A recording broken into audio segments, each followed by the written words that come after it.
사도행전에 바울이 다메섹 도상에서 회심한 후에 그가 예루살렘에 다시 올라가는 사건이 5번 등장하는데 오늘 본문에는 그 중에 3번째입니다. 첫 번째 방문은 이제 회심하고 나서 3년 후에 베드로를 만나기 위해서 올라가는 내용이 나오죠.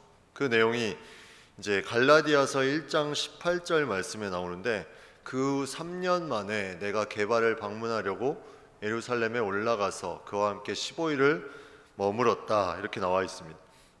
그리고 두 번째 방문은 안디옥 교회에 이제 바나바의 요청으로 바울이 있을 때 그때 구제 헌금을 같이 전달하기 위해서 예루살렘에 돌아온 일이 있었죠. 그때가 이제 사도행전 11장에 나오는 내용인데 그때 이제 구제 헌금을 전하고 다시 안디옥으로 돌아갑니다.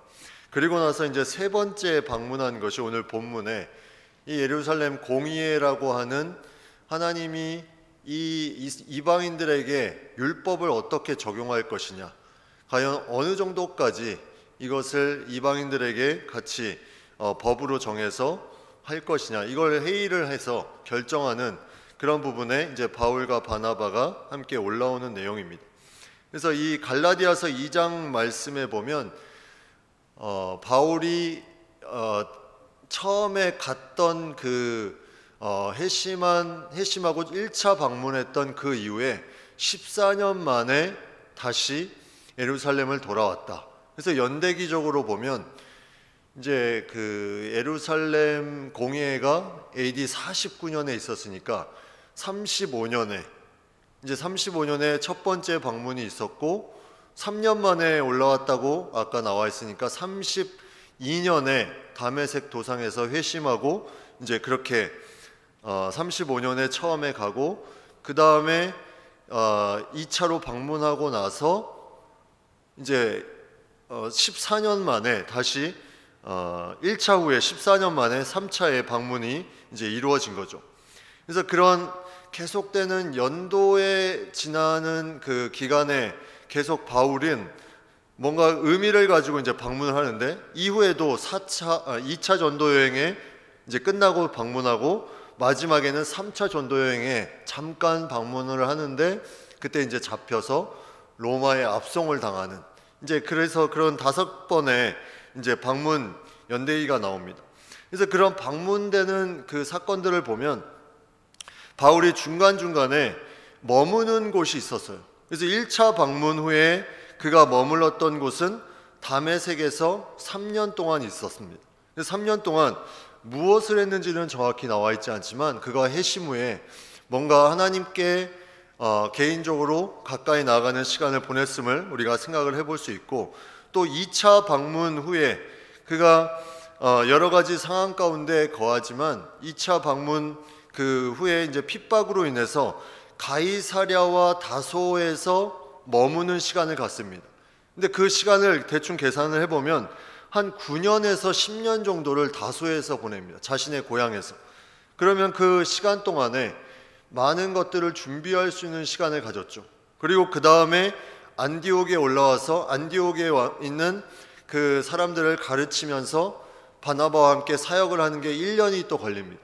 그래서 시간이 계속해서 이제 14년이라는 시간이 1차 방문 후에 준비하고 나가는 시간들이 계속 그에게 주어졌고, 이것을 통해서 계속 준비하고 사역하고 준비하고 또 예루살렘에 올라가고 이런 것들이 반복되다가 이제 3차 때는 이제 1차 전도 여행을 마치고 1차 전도 여행이 한 2-3년 정도 이제 시간이 걸렸죠. 그 시간이 걸린 후에 2차가 46년이니까 49년쯤에 이제 예루살렘 공의회로 다시 방문하는 것이 이제 본장의 내용인데, 이런 다메섹에 핍박하러 갔던 이 바울이 예루살렘에 올라올 때마다 무언가 특별한 일들이 있었고 여기에 대해서 핍박이 또 있었다는 거죠.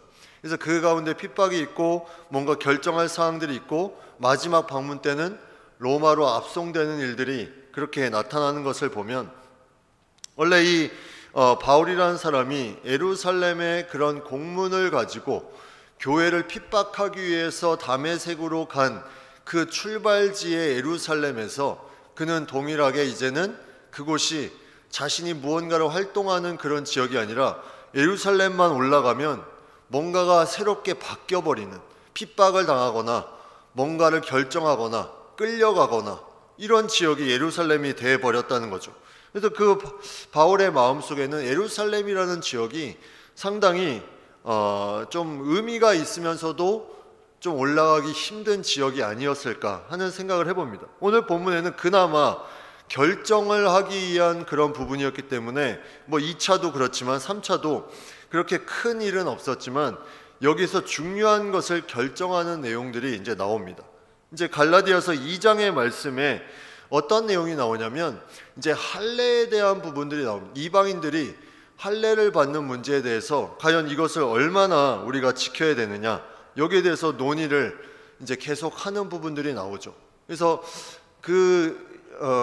이방인이었던 디도를 데리고 왔을 때 그 디도도 할례를 받지 않게 했다, 이 말씀이 있는 걸 보면 무언가 이 바나바와 바울은 예루살렘에 왔을 때 이 이방인들의 문제에 대해서 결정을 잘 맺고자 하는 그런 중심이 있었는데, 그 중심에는 할례를 강조했던 그러한 유대인들의 세력과는 다른 모습으로 이제 무언가를 얘기를 해야 되겠다 하는 마음들이 이제 많이 있었던 것 같아요. 그래서 오늘 보면 1절의 말씀에 보면 어떤 사람들이 유대로부터 내려와서 형제들을 가르치되 너희가 모세의 법대로 할례를 받지 아니하면 능히 구원을 받지 못하리라. 이제 이들이 주장하는 것은 모세의 법대로 할례를 받아라, 이방인들도 다 할례를 받아야 이것이 너희가 구원을 얻는 길이 된다, 이렇게 이제 강조를 한 거죠. 그래서 싸우게 되는데 바울과 바나바와 그들 사이에 적지 아니한 다툼과 변론이 일어났다. 계속 싸웠다는 거죠. 한쪽에서는 유대파에서는 이제 그 할례파 유대인들은 할례를 행해야 된다. 그러나 바울과 바나바는 그게 중요한 것이 아니다, 그게 본질이 아니다, 그거는 2차적인 문제고 제일 중요한 것은 믿음으로 구원을 얻는 것인데 그것은 별로 중요하지 않다 하면서 서로 이제 이방에서 이제 싸우는 일이 나타납니다. 그래서 이것을 어떻게 하면 잘 해결할 수 있을까 고민하다가 이제 그 2차 때 방문했던 것처럼 그냥 구제 헌금을 주는 것은 약간 사적인 그런 어떤 생각으로 할 수 있지만 이거는 사적으로 해결할 수 없는 부분임을 깨닫고 공적인 공의회를 통해서 결정을 해야 되겠다. 그래서 이제 예루살렘에 내려갑니다. 예루살렘에 내려가면서 이제 그 3절에 보면 이들이 한 일이 있어요. 내려가는 중간중간에 그 도시에 베니게와 사마리아가 나오는데 여기서 그들은 그냥 내려오지 않고 내려오면서도 하나님이 하신 일들을 계속 전하며 내려옵니다. 형제들을 다 크게 기쁘게 하였다. 이제 이런 부분들이 바나바와 바울의 그런 중요한 그런 성령 충만한 모습이죠. 그들이 어디로 가든지 항상 때를 얻든지 못 얻든지 그곳에 도착을 하면 하나님의 복음을 전하고 그 형제들을 주 안에서 함께 기쁘게 하나님이 하신 일들을 나누면서 기뻐하였다. 예루살렘에 와서도 마찬가지로 그가 제일 처음에 한 것이 뭐냐면 4절 후반부에 보면 하나님이 자기들과 함께 계셔 행하신 모든 일을 말하였다. 그가 하나님이 주신 그 놀라운 역사들을 말하면서 나아가는 이 부분들이 이제 이 바나바와 바울의 중심이 되었다는 거죠. 그러니까 이거를 어디서 무엇을 하든지 이들은 시간을 그냥 보낸 것이 아니라 그때그때 하나님이 주신 마음으로 성령 충만한 마음으로 어느 도시에 가든지 하나님이 하신 말씀을 그대로 다 증거하면서 나아갑니다. 이것이 너무나 소중한 부분이죠.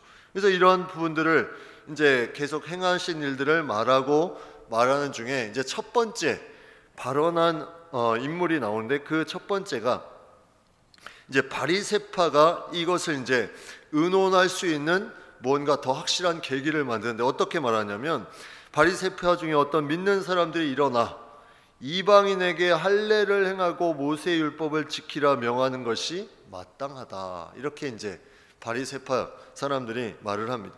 이방인에게 할례를 행하고 모세의 율법을 지키는 것이 마땅하다. 이제 베드로가 이제 이 말을 듣고 이제 의논하러 모인 상태에서 베드로가 두 번째 이제 발언을 하는 내용이 7절부터 나오는데, 이 베드로라는 인물은 사실 이방인들에게 사역을 하기 위해서 부름을 받은 인물은 아니지만 그는 바울보다 먼저 이방인을 위한 사역을 했죠. 그게 누구냐면 바로 고넬료 가족이었죠. 고넬료 가족과 그 주변 사람. 그래서 그때 하나님께 받은 말씀들이 계속 있었어요.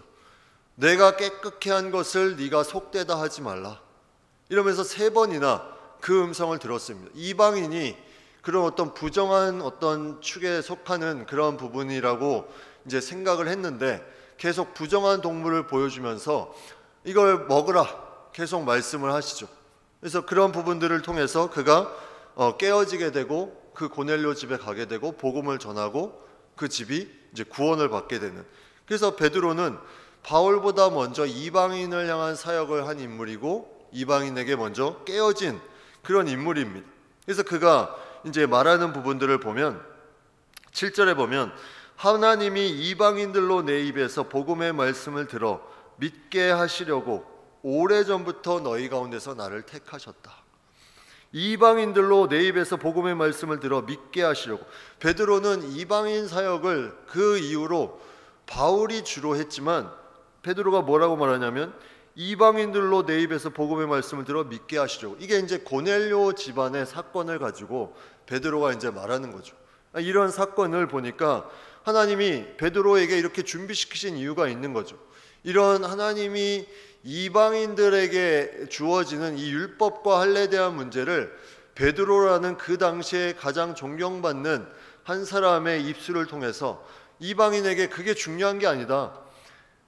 내가 그걸 경험해 봤더니, 고넬료 집안을 봤더니 내가 그 율법 가운데, 그런 어떤 유대인의 그런 율법 사고 가운데 나는 그 부정한 사람에게 가지 않으려고 했는데 하나님이 이렇게 환상 가운데 3번씩이나 나에게 보여주신 것을 통해서 그가 이렇게 고백을 하는 거죠.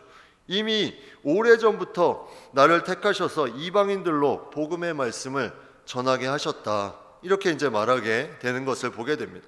그래서 이런 복음의 말씀을 전하면서 나아가는 부분들이 하나님께서 주시는, 베드로에게 주시는 놀라운 그런 뜻하신 바가 있었다는 거죠. 그래서 고넬료의 가정을 변화시킨 부분을 통해서 이 15장에서 베드로는 이제 강하게 자신의 확신을 말하게 됩니다. 골로새 1장 27절에 보면 하나님이 그들로 하여금 이 비밀의 영광이 이방인 가운데 얼마나 풍성한지를 알게 하려 하심이라. 이 비밀은 너희 안에 계신 그리스도시니 곧 영광의 소망이니라.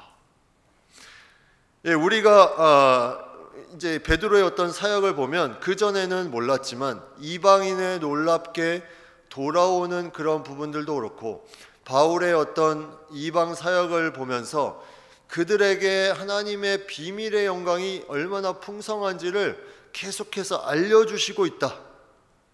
그래서 베드로는 이걸 깨닫지 못했어요, 그전에는. 그래서 정한 것, 부정한 것이 정확하게 나눠지고 율법적인 사고가 있었는데 그것을 깨트리면서 그도 이렇게 말할 수 있었고, 바울도 이 골로새서의 고백처럼 이렇게 이제 그가 고백하면서 나아갈 수 있었다는 거죠. 이 비밀의 영광이 이방인 가운데 얼마나 풍성하게 되는 것인지, 이게 그리스도의 이제 영광의 그런 모습으로 나타나게 된다. 그래서 믿음의 삶으로 우리가 달려온 모습들을 우리 개인에게도 보면, 우리도 이방인이었잖아요. 이방인, 하나님을 모르는 이방인, 믿는 사람이 믿고 있을 때 우리는 믿지 못했던 그 이방인의 시절이 다 있습니다. 근데 그 시절 가운데 그 비밀의 영광을 우리에게 보여주면서 그것이 넘치도록 풍성하게 계속해서 부어주신다는 거죠. 그것을 지금까지 계속해서 하나님이 풍성하게 주시는 것, 이게 바로 하나님이 우리에게 주시는 은혜죠.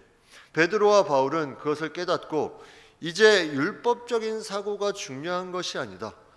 이 전통과 이 규례를 깨트려 버리고 이제 우리가 새로운 길로 나아가야 됨을, 이제 그들이 이 바리새파 중에 했던 사람의 말을 통해서 그들이 모여서 이제 단합하지는 않았지만 자신의 목소리를 내기 시작합니다. 먼저 베드로가 이런 목소리를 내기 시작했죠. 계속 이제 보면 9절과 10절에 보면 믿음으로 그들의 마음을 깨끗이 하사 그들이나 우리나 차별하지 아니하셨다. 차별하지 아니하셨다는 거죠. 차별하지 않은, 그러니까 복음의 어떤 믿음의 그런 부분에 있어서 유대인이나 이방인이나 차별함이 없이 공통적으로 하나님께서 주시는 선물로 주어졌다는 거죠. 다시 말하면 할례를 행한 유대 민족, 그렇지 않은 이방 민족, 여기에 어떤 차별을 두는 것이 아니라 가장 중요한 본질이 믿음으로 구원을 받는 그 한 가지로 동일하게 하나님께서 역사하신다. 이것을 이제 강하게 말씀하고 있는 거죠. 그래서 이 말씀을 통해서 계속 이제 이방인들에게 무엇이 온전한 복음을 전할 수 있는 길인지를 계속해서 나타냅니다. 10절에도 보면 그런데 지금 너희가 어찌하여 하나님을 시험하여 우리 조상과 우리도 능히 매지 못하던 멍에를 제자들의 목에 두려느냐. 하나님을 시험한다는 말이 나옵니다. 이제 너희가 어찌하여 하나님을 시험하여, 너희가 왜 이 믿음으로 구원을 받는다는 하나님의 말씀이 이제 이방인들을 통해서 이루어지고 있는데 왜 아직도 이 율법에 계속해서 이것을 비본질적인 것을 중요시 여겨서 하나님을 시험하느냐. 여기서 시험한다는 걸 테스트한다는 거죠. 뭘 테스트합니까? 하나님을. 인간이 하나님을 테스트할 수 있습니까? 여기서 말하는 거는 너희가 자꾸 율법적인 것에 매이면 하나님이 그것을 통해서 너희가 능히 맬 수 없는 하나님의 심판과 하나님의 그런 판단이 너희 가운데 있게 되는데 그것이 바로 하나님을 시험하는 것이다. 하나님이 어떻게 할지는 우리에게 모르지만 너희가 만약 그렇게 계속 살면 능히 매지 못하던 멍에를 목에 두는 것과 같다. 감당할 시험만 주시는 하나님인데 너희가 계속 비본질적인 것만 추구하다 보면 너희가 감당할 수 없는 그런 것이 너희 목에 걸릴 수도 있다는 거죠. 이게 바로 본질을 찾지 않고 비본질을 찾게 되면 그런 어려움에 처할 수 있는 것을 말씀하게 됩니다. 그래서 이 복음은 본질은 논쟁의 대상이 아니죠. 논쟁의 대상이 아니고 우리가 전할 대상이고 이런 것에 우리가 집착해야 되는 가장 중요한 부분인데 비본질적인 것에 계속 집착하다 나아가다 보면 결국 하나님을 시험하는 것이다. 그래서 그걸 통해서 어떤 일이 벌어질지 모른다는 거죠. 비본질적인 것에 우리가 너무 집착해버리면 그래서 우리가 감당할 수 없는 것이 될 수도 있다. 이런 부분들을 이제 얘기하고 있죠. 그래서 이 바울과 바나바가 이제 그 이후에 바턴을 받아서 그 다음에 12절부터 말합니다. 그래서 그 베드로가 이방인들도 동일하게 믿음으로 구원을 받는 것을 말했고 바나바와 바울은 이제 그 이후에 12절부터 뭘 말했냐면 하나님께서 자기들로 말미암아 이방인 중에서 행하신 표적과 기사에 대해서 말하기 시작합니다. 이제 베드로는 고넬료의 구원을 통해서 그가 믿음으로 구원을 받는다. 어떤 다른 것을 하지 않아도 그것을 알고 차별함이 없다. 이것을 이제 말했어요. 이제 그것을 구체적으로 바나바와 바울이 이건 짠 것도 아니지만 바나바와 바울이 뭘 말했냐면 이방인들에게 하나님이 놀라운 역사를 이루어 주셨다. 이제 그가 1차 전도 여행을 통해서 이루신 역사들을 얘기했겠죠. 감옥에 갇혀도 다시 풀려나게 하시고 그런 핍박 가운데서도 계속 복음의 능력으로 많은 사람들이 믿게 하시고 이런 걸 보면 어떤 다른 율법이 없지만 그 가운데 하나님의 놀라운 역사가 구원의 역사가 그 가운데 나타남을 계속해서 이 바나바와 바울을 통해서 다시 말하게 됩니다. 이방인 자체에게는 어떤 법이 없어요. 하나님을 모르기 때문에 말씀의 법도 어떤 다른 율법도 없습니다. 우리가 생각해 보면 우리가 하나님을 모르기 전에 우리에게는 말씀의 법이 없었죠. 지금 세상 사람들이 말씀의 법이 없죠. 그냥 본인의 기준으로 또 어떤 자신의 가치로 살아가는 부분이기 때문에 그런 율법을 먼저 생각해서 구원을 얻는 것이 아니라 그 복음을 믿음으로 구원을 얻는 것임을 이제 바울과 바나바가 알기 때문에 여기에 대해서 하나님은 이방인 중에서 표적과 기사에 계속해서 이것을 나타내 보이시고 그들이 믿게 하시는 것들을 보여주셨다.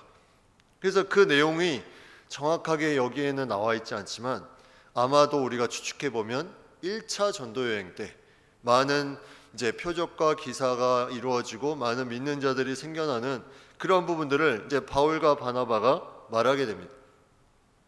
그래서 이 복음서에 나오는 내용 중에 이러한 말씀이 있죠. 마가복음 4장 11절에 보면 이르시되 하나님 나라의 비밀을 너희에게는 주었으나 외인에게는 모든 것을 비유로 한다.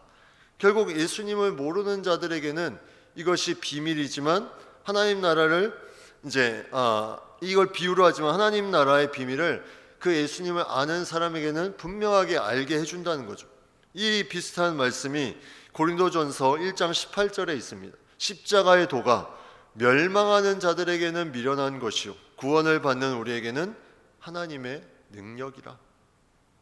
하나님의 능력이 되는 이 복음, 그런데 멸망하는 자들에게는 미련한 것이다. 결국은 이 두 가지가 어떤 중간에 섞일 수 없는, 어떤 부류에게는 하나님의 능력이 되고 어떤 부류에게는 미련한 것이 되는 분명한 선물이냐 미련한 것이냐, 은혜냐 미련한 것이냐, 이것이 명확하게 복음 가운데 나타나게 된다는 거죠. 십자가의 도, 이 정반대의 영향을 받는 두 그룹이 항상 주어지는 것, 이게 진리라는 거죠. 여기에 어떤 율법의 부분들이 여기에 판단 기준이 될 수 없고, 그 판단 기준의 유일한 것은 십자가의 도를 믿느냐 믿지 않느냐, 여기에 대한 부분을 말씀하고 있습니다. 그래서 갈라디아서 6장 15절 말씀에 할례나 무할례가 아무것도 아니로되 오직 새로 지으심을 받는 것만이 중요하니라. 이제 바울은 이런 결론을 내리는 거죠. 할례나 무할례가 아무것도 아니다. 이거는 예전에 그냥 지켰던 율법이지 지금은 이것이 아무것도 아니라 새로 지으심을 받는 것만이 중요하다. 믿음으로 새로운 피조물로 되는 것만이 중요하다는 거죠. 그래서 이 베드로에게 주었던 그 한상의 내용이 바울과 바나바의 이 말을 통해서 다시 확증되고, 그 말이 결국 하나님이 주신 은혜로 이루어짐을 이제 11절에 이런 비슷한 이제 맥락의 결정적인 이제 얘기가 이제 좀 정리된 얘기가 나오죠. 우리와 동일하게 주 예수의 은혜로 구원받는 줄을 믿노라 하니라. 이제 이 부분이 가장 중요한 핵심적인 여기서 말하고자 하는 부분입니다. 우리와 동일하게 차별이 없다. 주 예수의 은혜로 구원받는 줄을 믿노라. 이게 이제 이런 바울과 바나바, 베드로의 이제 공통적인 부분이었어요. 그 다음에 발언한 사람이 누구냐면 이제 베드로는 약간 자신의 고넬료에 대한 경험을, 자신의 가지고 있던 잘못된 생각을 바꿔준 경험으로 말을 했고, 바울과 바나바는 이것을 가지고 이방 사역을 통해서 하나님이 그러한 것들을 실증적으로 나타낸 것을 보여줬다면, 이제 야고보라는 인물이 나옵니다. 여기 야고보 인물이 12절인데 13절부터 나오는데, 야고보는 어떤 인물이냐면 상당히 덕망이 있는 이 시대의 인물이었어요. 왜 그랬냐면 야고보, 여기서 나오는 야고보는 그 12제자 중에 야고보가 아니죠. 그 야고보는 12장에 보면 순교했죠. 12장 2절에 보면 순교하고, 그 다음에 또 한 명의 야고보가 제자 중에 있었죠. 알페오의 아들 야고보가 있었습니다. 근데 이 야고보는 사실 제자 명단에서 거론될 때 빼고는 성경에 등장한 내용이 없습니다. 특별한 사항이 없는 사람이에요. 그래서 굳이 여기서 갑자기 그 야고보가 나올 이유가 없죠. 그래서 이 야고보서를 쓴 이 야고보는 바로 예수님의 형제 야고보입니다. 왜 이 야고보가 이렇게 중요한 인물이 되었을까? 이제 그 내용을 좀 추적을 해보면 고린도전서 내용의 15장 7절 말씀에 예수님이 부활하신 후에 특별히 그에게 나타나십니다. 야고보에게 나타나셨다, 이 말씀이 있어요. 근데 예수님의 그 형제들은 그 전에는 예수님을 메시아로, 그리스도로 믿지 않았어요. 요한복음 7장 5절 말씀에 보면 이는 그 형제들까지도 예수를 믿지 아니하였다, 이렇게 나와 있어요. 근데 예수님이 부활하신 후에 예수님을 만나게 되고, 12장에 보면 베드로가 감옥에 갇히고 풀려나서 이제 제자들이 모여 있는 마가 다락방, 요한의 어머니, 이제 그 마가라 하는 그 어머니의 다락방에 오게 되는데, 거기에서 이 베드로가 야고보에게 말하는 내용이 나옵니다. 야고보와 그 형제들에게 무언가 부탁을 하고 나아가는 장면이 나옵니다. 그래서 이 야고보는 그 당시에 무언가 중요한 어떤 지위를 가지고 있지 않았을까? 우리가 이것을 생각해 보고 이제 복음서를 보면 야고보를 갈라디아서 2장 9절 말씀에 뭐라고 표현하냐면 바울이 기둥같이 여기는 야고보다 이렇게 표현하고 있습니다. 기둥같이 여기는 야고보. 그래서 이 야고보는 그 전에 예수님의 형제로서 믿지 않은 시대가 있었지만 예수님이 부활하고 또 베드로를 만나고 바울을 만난 다음에 그가 그 초대교회의 종교 신앙의 지도자의 역할을 그가 감당하게 됩니다. 그래서 그런 어떤 야고보의 그런 권위를 가지고 오늘 본문에 등장하고 있죠. 갈라디아서 2장 12절에 보면 또 이런 내용도 있습니다. 야고보에서 온 어떤 이들이 이르기 전에 게바가 이방인과 함께 먹다가 그들이 오매 그가 할례자들을 두려워하여 떠나 물러갔다. 베드로가 이방인과 함께 무엇을 먹고 있었어요. 근데 야고보에게서 어떤 이들이 이르기 전에 이 베드로가 본인이 이방인과 먹고 있으니까 이 외식하는 그 마음이 이제 그 가운데 또 일어난 거죠. 이 야고보에게서 어떤 사람들이 오니까 두려워해서 할례자를 두려워해서 물러갔다. 이런 표현이 있습니다. 여기서도 마찬가지로 야고보에게서 어떤 이들이 이제 보냄을 받았다는 거죠. 그 정도로 야고보는 기독교 1세대에 이 예수님 부활 이후에 두드러지는 리더십을 발휘했던 인물임을 우리가 생각을 해보게 됩니다.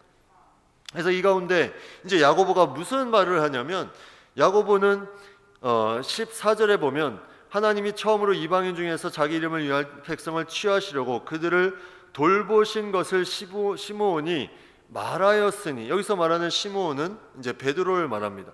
베드로가 먼저 말한 것을 받아가지고 그가 무엇을 얘기했냐면 아모스에 있는 구약의 말씀을 인용해서 그가 말합니다. 이 야고보는 이러한 기독교인들에 대한 어떤 지도자였을 뿐만 아니라 이 당시에 유대인들에게도 상당히 명망을 받는, 존경을 받는 사람이었어요. 그래서 그가 야고보서를 썼는데 이 야고보서는 뭘 강조한 서신이냐면 행함을 강조했습니다. 왜 행함을 강조했냐면 이 야고보서는 유대인들의 마음을 알고 있기 때문에 유대인들의 율법을 지키는 것을 되게 강조했잖아요. 그래서 그들에게 맞게 복음을 전하고자 하는 마음이 있었다는 거죠. 그래서 그런 행함을 강조하는 야고보서를 쓴 이 야고보가 오늘 이 예루살렘 공회에도 뭘 인용하냐면 그들이 좋아하는 구약의 율법을 인용합니다. 구약의 율법을 인용해서 다시 그들의 마음속에 너희가 지키는 이 구약의 율법에도 한번 봐라. 다윗이 그 무너진 장막을 다시 지으며 일으킬 때 많은 이방인들로 주를 찾게 한다. 이 말씀이 너희가 보는 이 아모스 말씀에 있지 않냐. 이것을 이제 말하고 있는 거죠. 그러면서 이 말씀이 너무나 중요한 말씀으로 이방인들에게 이제 각인될 수 있도록 이런 역할을 이제 또 야고보는 하게 됩니다. 그래서 이 세 부류의 인물, 그래서 베드로는 자신이 고넬료를 통해서 이방인들에게도 하나님 믿음으로 구원을 얻게 해주신 것, 그리고 바나바와 바울에게는 그런 어떤 이방인 사역을 통해서 구체적으로 하나님의 놀라운 표적과 기사를 베풀어 주신 것, 그리고 야고보에게는 이 구약이 그냥 별도의 말씀이 아니라 이 구약을 통해서 하나님이 주시는 많은 이방인들이 돌아오게 하는 그 의미가 그 가운데 있다는 것을 말하면서 이제 이렇게 연합작전을 피는 거죠. 바리새인들이 이렇게 말하니까 헬라파 유대인들이 이제 할 말이 없는 거죠. 이렇게 하나님의 말씀과 하나님이 행하신 것을 보여주니까 그 공의에, 지금 말하면 우리 그 총회나 노회 같은 곳에 이제 이렇게 많은 사람들이 동일한 말들을 다양한 시각으로 말을 하니 이제 바리새인들이 더 이상 할 말이 없는 거죠. 이제 이런 부분들로 가는데 중요한 건 야고보가 결정한 사항이 두 가지가 이제 나옵니다. 첫 번째 19절에 보면 이제 이렇게 결정을 하는데 이방인 중에서 하나님께로 돌아오는 자들을 괴롭게 하지 말라. 이게 무슨 의미냐면 저들에게 할례를 강요하거나 모세 율법을 강요하지 말라. 이제 너희가 이 정도로 듣고 있지 않냐? 이방인들을 향한 하나님의 뜻을 이 정도로 알고 있지 않냐. 그러니까 더 이상 강요하지 마라. 율법을 강요하지 마라. 두 번째는 뭐냐면 우상의 더러운 것과 음행과 목매어 죽인 것과 피를 멀리하라. 근데 이 부분은 좀 이상합니다.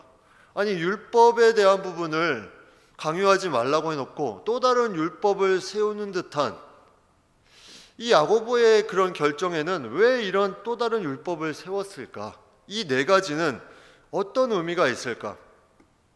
이 당시에 그런 이방 신전에서 행했던 의식 중에 이 네 가지의 의식이 상당히 많이 있었고, 이 네 가지가 주로 믿는 사람들의 거룩함을 해치는 의식의 중심을 이뤘던 것이었어요.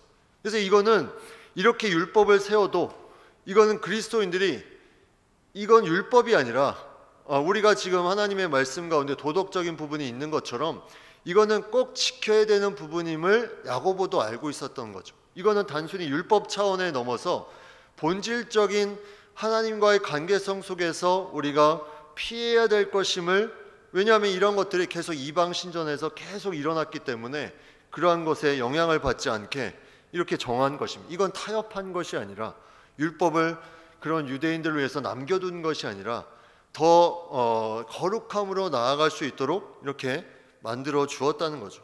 그래서 결국 전통과 혁신의 어떤 그런 문제로 이 15장의 그런 문제가 치부되는 부분들이 아니라, 이거는 전통과 혁신의 문제가 아니라 결국은 하나님의 백성들에게 어떻게 하면 가장 거룩한 삶을, 그 믿음으로 구원받는 것을 이루어갈 수 있는 것인가를 결정한 그런 내용이다.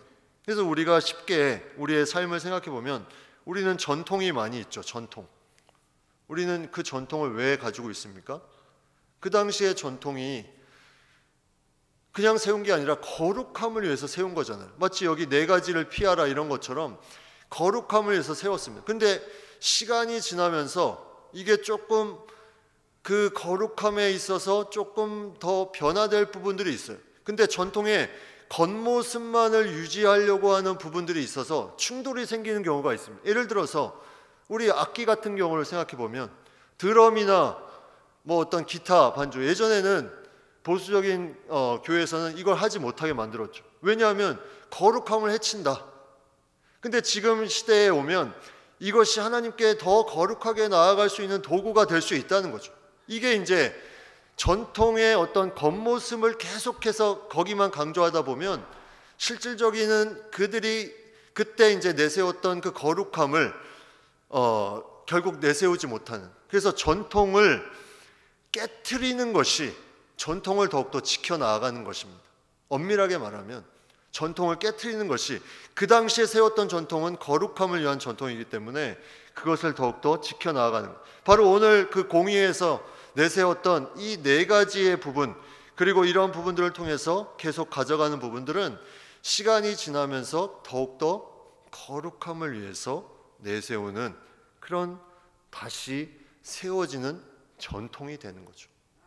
이것이 나중에 시간이 지나면 또 어떻게 바뀔지 모르겠지만 이런 부분들이 전통이 거룩함을 위해서 깨어질 수 있다는 겁니다. 이걸 우리에게 보여주고 있는 것, 이것이 이제 오늘 말씀의 공의에서 결정되는 중요한 상황입니다. 그래서 우리는 날마다 말씀으로 새롭게 되는 귀한 은혜가 우리에게 필요하고, 그때마다 깨어 있어서 성령께서 주시는 마음으로 우리가 새롭게 하는 그런 부분들이 우리 가운데 있기를 간절히 바랍니다.